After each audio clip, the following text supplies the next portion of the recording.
This is episode 46 of Cougs on Cougs, and it was kind of a rough week. I mean, it was Thanksgiving, and that was great. Great food. At least we had good food to drown our sorrows in. There were many sorrows. The sorrows were plentiful this week. Yep. Win over St. Louis, 2 losses for basketball. Got the win for football, and then Taysom got injured. So it's just been a really roller coaster of a week. We're going to start with our notable quotable. Comes from Lou Holtz, and he said, "Ability is what you're capable of doing. Motivation determines what you do. Attitude determines how well you do it." We kind of thought of this in respect to the two opposite sides of that. Maybe one with the basketball team and one with our quarterback, Taysom Hill. Yes, and one being negative, one being positive. We'll let you decide which is which. We'll go right into our next segment, which is going to be a 3 things segment, one of those. Yes. And we're going to do 3 things that we love and will miss about Taysom. So just in case you somehow missed this, which I'm sure no one did, he went down. It was the second play of the fourth quarter, and we were at the 3-yard line about to score, and Taysom hurdled over a couple of USU players and landed so awkwardly on his elbow that it was hard to look at. Oh, it was one of those that if you had a weak stomach, you should, just the way his arm bent, not good. So everyone kind of assumed that it was going to be really bad, that it was going to be broken. But then later that night, we heard that it wasn't, that it was just hyperextended, and that they were going to monitor it, and then he was going to play in the bowl game. He was on the sideline. He had it wrapped with ice. He was smiling. It was like, not a big deal. He's so tough. He is so tough. And then Sunday, I guess he got an MRI, which said that it is actually a torn ligament, which means there is no chance he's going to play for the Poinsettia Bowl. BYU Athletics came out and said that, and our hearts broke again. I seriously considered wearing all black with like a black veil to show mourning. You should have. It's the end of an era, that's for sure. We want to celebrate that, and we did want to show a few really good tweets that we saw just throughout the Twitter sphere throughout the day. We'll start with this one from Tanner. It says, "My heart hurts as I think about what Taysom has gone through. He's truly given his all for this team. Win or lose, I will always respect number 7. This one was really cool, and it was from Robbie McCombs, who was tweeting a bunch of really good stuff about Taysom. He said that these are some of the national headlines that Taysom was getting in September 2014 before his injury, which was also against Utah State. We won't even get started in that department. But one of them said, how Taysom Hill and the BYU offense smash people. Another one said, BYU QB Taysom Hill has drawn comparison to Tim Tebow. And this other one said, Virginia linebacker says BYU QB Taysom Hill will win Heisman Trophy. Yeah, there's a lot of that talk. I mean, especially in that 2014 season, we're undefeated going into that Utah State game. And it was all Taysom through a lot of those games. Another really cool thing we wanted to point out, just as a big, huge shout out to Taysom, is that before Taysom got injured, he did pass Jim McMahon for number 4 in career total offense with 9,744 yards. So you can say what you want about him. You can go on and on about him not being an accurate passer this season. You don't pass Jim McMahon by doing nothing. Yeah, some people say McMahon is the greatest college football quarterback ever. And he passed him in total yards. He's right up there in that list. And we also wanted to mention Jake Welch, BYU All Blue, who you have to be following if you aren't. He was paying homage to Taysom all day and sharing vines and tweeting out YouTube links of, vintage Taysom just running all over guys. And you go check out his timeline. Yeah. Look for Jake on the show next week, too. Mm-hmm. By the way. So, okay, anyway, after that segue, we will get into our 3 things. So we each came up with one, and then we kind of collectively came up with one. So mine, which applied to Taysom from the first time he set foot in a BYU game until the last time he did, and that's stepping out of pressure. There's no quarterback like Taysom Hill who can turn broken plays into what he turns them into. Touchdowns, first downs, and we'll show this vine of the famous Texas hurdle. And, the Texas hurdle was probably more famous because of him jumping over those guys. Iconic. It is iconic Taysom. But, he did that all the time. He did it several times in the Utah State game. I know I said to my husband, Taysom thrives on the broken play. When he's about to get tackled, that's when you know that it's about to go down. You can't just tackle him with one guy either. No. Especially in years past, he's the king of breaking those tackles, I think. Which just speaks to his sheer athleticism, too. Yeah, he's a quarterback. For me, it's always been his whatever it takes attitude. I mean, you go back to his comments from, 2013, 2014, that's always been his attitude. Whatever it takes to win, that's what he's going to do. And I love this line from an article from a couple years ago, and it says that Hill has made a career of such plays where he tucks the ball, puts his head down, and fearlessly plows downfield. That's Taysom. How many times even this season we see him lower his shoulder into a guy and run him over? Even after all those injuries, he's not gun shy. He's just, he'll do whatever he needs to do. Yeah, that's how we got those injuries, is by whatever it takes, he did it. So down to the last one. He just, every bone in his body is competitive. He doesn't know how to play soft. The third thing that we wanted to mention was just, it's kind of a blanket over his leadership and the way that he carried himself on the field, off the field, and the respect that guys had for him. And we were saying the guys that he plays with, we've never heard of a guy who's played with him and hasn't respected him, but not just players, also coaches. To hear Bronco talk about him, to hear his Jason Beck, his old quarterback's coach, to hear Ty talk about him, and Kalani, it's just they all have such amazing things to say about the way he handles himself. And you could even push that, a little further and say opposing coaches, opposing players, national media love Taysom. I mean, he is your typical All-American college football quarterback. He is that guy. So, we're definitely going to miss having him as the face of the BYU program, I think. Yeah. So, chime in, share with us the things that you're going to miss most about Taysom. We just want to say that we love Taysom. We're grateful for every second, every year of all 5 of the years that he gave BYU, and he'll be missed. Great memories. All right, we move from one kind of a bummer of a thing to another kind of bummer of a thing. Yeah, I am not over this, and we'll probably never be over this. No, it's going to take a good long while. So we're going to do the Doctor is In segment, if you remember these from last season. It's an old one. For basketball, where we make some diagnoses and make some prescriptions on what we can do to fix these problems. We're going to do this in place of coaching from the couch because we didn't want to relive those 2 games. I'm not going to lie. Not a lot went right that I want to talk about. No, it's so true. So before we get into our prognoses, let's start with some tweets. Valpo was a loss, but I wouldn't say it was a bad loss. No. Not nearly as bad. UVU is a bad loss, so we're going to focus on that one. Although there are plenty of things that went wrong against Valpo, too. Yes, true. Okay. BYU Game Notes tweeted out, UVU's 18 3-pointers are a Marriott Center record. Death, taxes, and teams setting records in the Marriott Center, or career highs, or whatever it is. Ain't that the truth? There's just something about the building.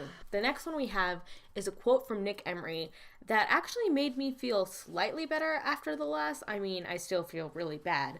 But Nick Emery called the loss embarrassing and said that the Cougars lacked effort on defense. And he said, this is direct quote, "We are a bunch of wusses out there." If you watched him in that press conference, he just sat there with his head down, looking at the floor, didn't say much other than stuff like that. The other thing that he said was that, we can't just put on a BYU uniform and expect that we're going to win. Yeah. And he said that in the road show, that they didn't play BYU basketball. Good thing, because if that's BYU basketball, I don't want any part of it. Amen. Mitch Harper, shocker, final UVU 114, BYU 101. Ken Pom gave UVU a 1% chance of winning this game. We had a 99% chance of winning that game by 24 points, according to Ken Pom. There's not much else to be said about that. So this comes from Kyle Collinsworth after the Valpo game, but it also applies to the UVU game, where there were 48 in Valpo and 50 in the UVU game, 50 fouls called. So he said, "Here we go again with the soft first half fouls. BYU Hoops, hashtag BYU Hoops." And then he was talking to the refs. He said, "Just let the best players on both sides play, please." That says something when he's not even just calling it for us. He's saying let the best players on both sides play. Yeah. So there were certainly a few phantom fouls in the Valpo game and in the UVU game. Yeah, Valpo especially felt like it was so hard to watch. It just got stopped way too much. It was too slow. There's no momentum. It was terrible. And this is Mary's tweet. Just that Coach Rose says Elijah will be out for 10 to 12 days, maybe more. And that was from the Rose Show. We did not have Elijah for the UVU game. He played about 15 minutes in the Valpo game, but wasn't able to do much offensively, and now we're going to be missing him for a little while longer. Yeah, we had heard it was indefinitely, so this was the first actual numerical thing that we got. So 10 to 12 days is let's say, better than it could be, but we were talking about how we really missed him in the UVU game. He's had a hard time coming back off that knee. We're not going to make excuses for him. He's taken some bad shots, although not much worse. His outside shot hasn't fallen yet. I mean, he's not the only one taking stupid shots. That's true. But what he is doing is giving effort on defense and on offense. He's getting boards. He's passing the ball. He's getting in the lane. He's making free throws. He's finding other ways to contribute. Besides that outside shot. And another thing I think Elijah does for us that we really missed is slows down the game, slows down our offense, which we really could have used against UVU. Let's get into this after kind of setting those as our basis. Our first diagnosis. This one is experience. So this is a word that we keep hearing Coach Rose say over and over again. We were 4-0. We started out the season 4-0, and then we go to Vegas, we play St. Louis, we play them pretty well, and then we play Valpo, and then all of a sudden it's not going as well. And we get down, and we don't really get back up. I mean, that game was close. There were quite a few lead changes, but we didn't gain the momentum back. It got to be a dogfight. So, you know, you kind of want the first time you're down to be a learning experience for those guys. But then you do the same thing against UVU, and we got in that hole early. We kind of dug ourselves in the first half, but we never really got out of it. So I think that is something that comes with experience, because when you play a lot of games, you get used to playing down, you get used to playing when you're up, and you just kind of know how to level it all out. But with this team where everyone's so young, they don't look good when they're down. And they particularly don't look good when you have someone like Eric Mika get 2 fouls in the first half. And they kind of freak out. Yeah, you can tell there's some of that going on. And so that's something they'll have to learn, is how to handle foul trouble. Right, and unfortunately our only prescription for this is more games. They'll get better, they'll learn what these different situations are like, they'll learn to trust each other, but they're not there yet, and we definitely saw that this past week. Yeah, be patient. That kind of ties in with my diagnosis, which is poor shot selection for me. I think in that, especially that UVU game, there's probably about 25 possessions, I think Coach Rose mentioned that as well, 25 possessions where we just did not take a good shot. We didn't do what Coach Rose wants to do on offense. And that's so many. And it ended up in turnovers or just bad shots that were missed. And rushed. Rushed, yeah. So my prescription for that is to just play smarter. Don't rush your shot. And most of all, play team ball. Share it around. I mean, that's when we're our best, is when we're getting guys touches on the ball, getting it inside and out, getting it around. You know, everybody gets touches on the ball. That's usually going to be a good possession, because someone's going to be open. Another one that we have, it goes without saying, but defense. Yeah. And Nick Emery said it best, but they were a bunch of wusses on defense. The effort. Yeah. And let's tie in effort with defense. I mean, we came out flat in the first half and in the second half, where UVU was up for this game. UVU wanted to win this game so bad, and we just kind of looked like we showed up. We looked stunned in the beginning, especially when they came out and made all those threes right off the bat. We just looked stunned, like we didn't know what to do, that we didn't think that they could come into our building and make shots like that, and they did. And we never really recovered from it. No, we didn't. And I like your prescription for this. Yeah, so my prescription of that is play as hard on defense as you do on offense. Particularly some of those guys that need to be leaders on the team need to show that they're going to put in as much effort on the defensive side of the ball and getting stops and forcing contested shots and all of that. You know, they're going to put as much effort into that on the defense as they are on offense. And a lot of those shots that UVU took are, you know, they were open. It's not like they were contested at all. A lot of them were wide open. And a point that Coach Rose made yesterday on the Rose Show was that when we got down, and he was talking about the Valpo game, I think it applies to the UVU game as well. When you get down, you can't always have your mentality be, oh, we have to outscore these guys. Guess what? You get back in the game by getting stops, too. So I know it's cliche, but the whole defense wins championship thing, that's how we're going to win games. Yeah. Of course we're going to score a lot, but if you can't hold a team to less than 114 points, you're not going to win very many. With these 2 losses, we've heard a few keywords that Coach Rose keeps repeating. One of those was composure. That has been an issue in these last 2 games. And I think it speaks to a lot of the things we were talking about. Yeah, we just fall apart. We've gotten flustered, frustrated. We've gotten technicals. You know, I mean, and you can see it out there on the court that we just don't know what to do. Right. And composure has been a big issue. Kind of floundering. So composure is the first one. Trust is the second one. And that goes back to playing team ball. We kind of get away from that when we get down or they make a run on us. We need to remember, share the ball. get it around, get other people touches, be unselfish, and that's how you're going to score. And both of those two tie into the last one, which is experience. And all of these things are going to come. I think another one that we forgot to mention that Coach Rose is saying over and over again, expectation. Yeah. If UVU didn't teach you to check your expectations, then I don't know what will. But this is a young team, and they need experience. And the only way they can get that is to continue playing these games. We hope for the best. I truly think they're learning from it. None of them like to lose. No, and I don't think that the team will lower their expectations. No. They're going to expect to win. But we got to cut these guys a break. At the same time, yeah, I mean, some of these guys especially have had expectations on them for years. And it might be hard for them to come in now and be struggling to meet those. Yeah. So they're going to get there, but I do think we need to give them time. Yep. So there you go. Composure, trust, experience, and expectations. So here's to better luck this week.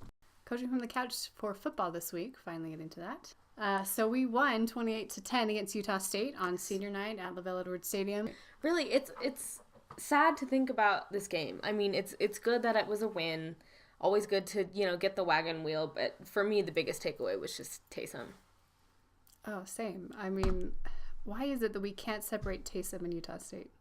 Because of those injuries. I know. And at least it wasn't the same guy this time, like it was the other two times. We'll start with what went wrong. And I will start with the start, is what I'll start with. This is what Coach Tyler said last week for the UMass game, is that and it was the same kind of deal. The UMass game was really close at halftime last week, and this game was really close at halftime as well. It was 14-10 at halftime, but that just happened at the very end of the half. It was 7-3 for most of the time, which is just, it was stagnant. I mean, both offenses were just, there was very little ball movement, and I wasn't nervous. I knew we were still going to win, but it wasn't pretty. In the back of your mind, though, you're thinking, basketball just lost to UVU. This is not out of the question. I know. We were kind of in panic mode, so. A little bit. Coach Tyler, what went wrong for you? I mean, there wasn't a ton other than that slow start. But for me, like penalties, we had 8 penalties for 68 yards. Some of them were just, offsides, bad blocks. Okay, let's move on to what went right. Coach Tyler, what did you think went right? Defense. This was the 4th game in a row. So all the games in November, we held opponents scoreless in the second half. That's huge for a defense. Second half team. And we held all 4 opponents to under 10 points. 10 points or less. And the scoop and score. That was the second touchdown right before halftime. The defense is scoring some points for us. For me, we got our rush game back. Yes. We had some luck, and we had, the FCS opponent where we were getting enough yards on the ground, but it just wasn't the same without Jamal. No. We didn't have that explosive, that reliable performance that we get from Jamal. And he had 18 carries for 131 yards, which is averaging 7.3 yards per carry. It's insane. Just... He's amazing. He's another one that, for me, it comes to what if. What if he had played against Boise State? We would have won that game. I know. He will certainly be missed. I know we spent a lot of time on Taysom with his injury, but Jamal is another senior that we're just going to sorely miss. And how great is it to have 2 of the top 5 career rushers on the field at the same time? So there we go. Football is done until the bowl game, so that'll be our last coaching from the couch till then. And Taysom will not be playing, so it'll be Tanner Mangum time. Nope. I saw a tweet from, I think it was rise_up Cougars. He said that not many people can say that they have started in consecutive bowl games with no starts in between. But Tanner will be able to say that. Talk of the town this week is short and football heavy. Yes. So let's start with the first one. Senior night at LaVelle Edwards Stadium. So BYU Photo tweeted out a picture of the seniors walking across the field to their teammates, which I thought was a pretty cool little thing. It was nice to see them all linking arms and see that unification there.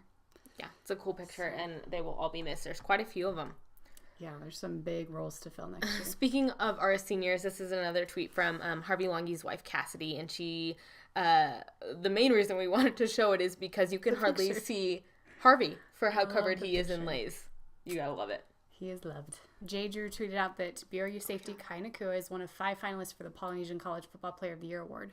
He has 5 interceptions. It's a really big honor for Kai to be on that list, and he has had a great season. He's another one of those seniors who we're going to miss terribly. Yes, we will. This was cool, and there was a lot being said about the poor sportsmanship of Utah State, and we recognize some of that, and it's hard for a team who's lost that much. You just kind of lose your composure and, you know, you make stupid mistakes, get stupid penalties. So we wanted to share this to contrast all of that. It's from Jessica B, who's at yfangirl_JB. She said that the Utah State player in the picture gave his gloves to a little kid who was sitting next to them. The kid was a BYU fan, and he asked if he could have them. So he didn't have to do that at all. Could have just, you know, ignored the little kid, laughed at him, but it was just cool to see that show of sportsmanship. Cool gesture. The 2016 Heisman ballot is out, and Louis Lapuaho is on there for his play against Utah. As he should be. Yeah, that was impressive. So he's number 51. First quarter of the Utah game, pass got tipped off, and Louis wound up with it, and he ran for a first down. So, and if you're not familiar, the Heisman is for fat men who do exceptional things in football. So it's a fun award. That's great. Our next one, we couldn't go without mentioning Nick's hair. Because we're Cougs on Cougs, and we talk about hair. That's what we do. And, you know, Peyton has kind of earned himself the title of worst hair on the team. Yeah. And Nick's giving him a run for his money. Appreciated that. He's really competitive. He is. He was like, I want everyone to stop talking about Peyton. Seriously. This is from the Rose Show yesterday. It says someone asked him about his haircut, and he said, I don't even know. I was just up in my hotel room and thought I needed a haircut. He ended up shaving too much above the ears. Yeah, you think? He sure did. Jess wants to know who did it. From what it sounded like on the Rose Show, it was really, he just like walked to the lobby of the hotel. I guess there was a barber down there, and he was like, hey, cut my hair. I know. I just saw the quote, and I was worried it was like a teammate that did it. I'd like to talk with the barber who did it. Yeah. Need some words.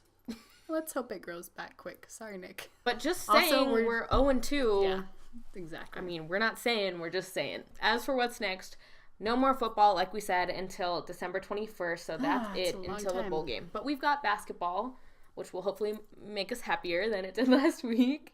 I hope. This Wednesday against Utah State at the Vivint Smart Home Arena in Salt Lake, 7 p.m. It's on BYU TV, so watch that one. Thank goodness it's not live streaming, because I am sick of those. Those live streams are terrible.